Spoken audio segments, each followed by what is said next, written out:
৩৫তম স্বাধীনতা দিবস উদযাপনের অংশ হিসেবে কিয়েভ সফর করছেন ইউরোপিয়ান কাউন্সিলের প্রেসিডেন্ট অ্যান্তোনিও কস্তা এবং ব্রিটিশ প্রধানমন্ত্রী অ্যান্ডি ব্রানহাম সহ পশ্চিমা শীর্ষ নেতারা। এদিন ইউক্রেনিয়ান প্রেসিডেন্ট ভলোদিমির জেলেনস্কি সাফ জানিয়ে দেন, ইউক্রেন শান্তি চায়, কিন্তু কখনোই আগ্রাসনের কাছে আত্মসমর্পণ করবে না।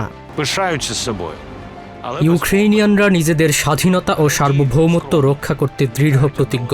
আমরা অবশ্যই শান্তি চাই, তবে কিয়েভ কোনো অবস্থাতেই রাশিয়ার কাছে নতি স্বীকার করবে না কিংবা নিজেদের ভূখণ্ড ছেড়ে দেবে না। আমরা শেষ মুহূর্ত পর্যন্ত লড়াই চালিয়ে যেতে প্রস্তুত। কিয়েভে এক যৌথ বৈঠকে ব্রিটিশ প্রধানমন্ত্রী অ্যান্ডি ব্রানহাম ঘোষণা দেন, ব্রিটেন ও ফ্রান্স তাদের অত্যাধুনিক স্টর্ম শ্যাডো ক্ষেপণাস্ত্র তৈরির প্রযুক্তি ইউক্রেনের সাথে ভাগ করে নেবে, যাতে ইউক্রেন নিজেই দূরপাল্লার অস্ত্র উৎপাদন করতে পারে। I am pleased to confirm today that I have approved that request and that British and French industry, and we thank President Macron and his colleagues too, that we will now work with Ukraine to take this capability forward. পশ্চিমা মিত্রদের এমন সামরিক সহযোগিতায় তীব্র ক্ষোভ প্রকাশ করেছে Russia.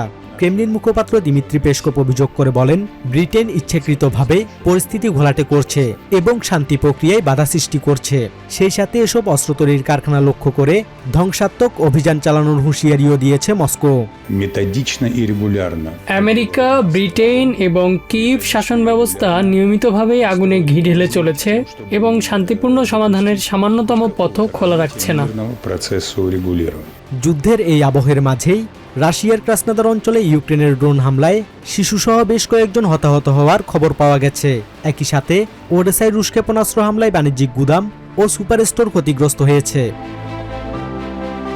পশ্চিমা দেশগুলোর উন্নত সামরিক প্রযুক্তি হস্তান্তরের সিদ্ধান্ত এবং রাশিয়ার পাল্টা হুঁশিয়ারি ইউক্রেন যুদ্ধকে এক নতুন ও অত্যন্ত বিপজ্জনক মোড়ের দিকে নিয়ে যাচ্ছে।